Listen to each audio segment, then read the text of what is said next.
Mason, the numbers, what do they mean? Roll the graphic.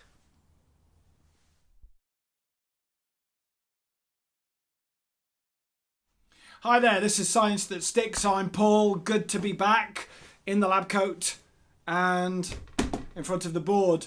The numbers, Mason, what do they mean? Mason's not here, but if Mason were here, he would tell you that a 9 is an A star star, A star, A, B, C, D, E, F, G, and the U is always ungraded. Let's just put the text in there so that you can have a look. So behind me I've got the numbers 9 through 1 and U. Obviously a little unhappy face if you've got a U. I'm sorry that you've got a U. However, that could be for all variety of reasons. The chances are good that this year's GCSEs, there will be lots of students getting very high grades. The media will report this as teachers being over generous. I can tell you that in my school we were not.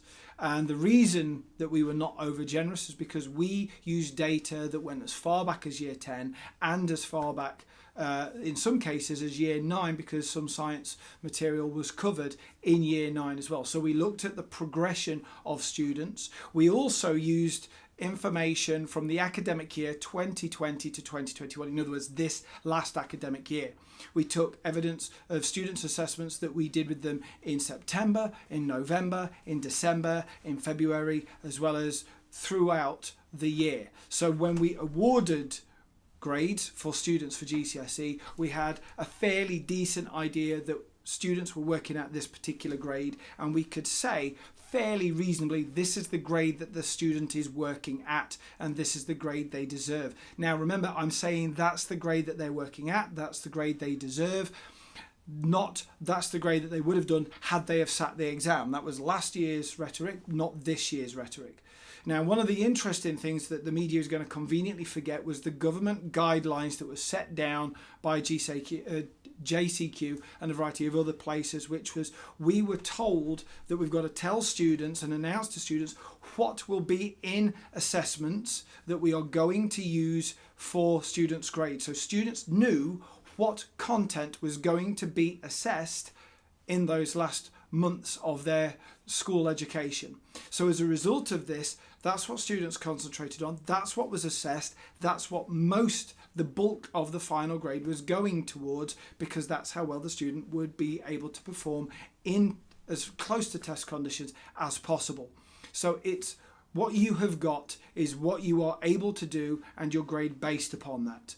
Now, there shouldn't be too much in the way of problems in understanding that, but mass media does have a tendency of over-inflating and making teachers look the bad guy, and I'm sure this time tomorrow will be no different. But if you've got good grades, it's because you were diligent, you worked over lockdown, you were serious about it. If you've not got such a good grade, and I know a few students that might not have, can't name them, but if they haven't got a very good grade, then you've got to think about it holistically. When teachers gave you your grade, they gave it based on the data that was available. And if you didn't perform very well within the area at that point, then unfortunately there's no evidence to support that you would get a higher grade.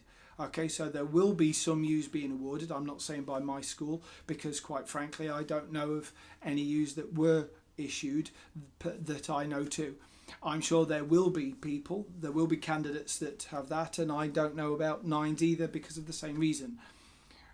What we did do though was make sure that all results that we issued to students were, well, robust, deserved, and that we could prove without a shadow of a doubt what was what, should someone decide that they didn't like the grade that had been awarded to them. That's it. Good luck tomorrow. Enjoy the day. If your grades aren't what you were expecting, don't worry. Relax. Go home. Have a think about it. If you need to, have a cry, have a celebration, whatever.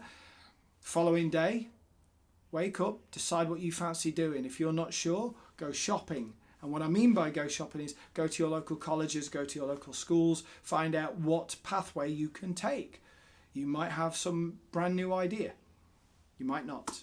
Until next time, ladies and gentlemen, as always, stay cool. Goodbye.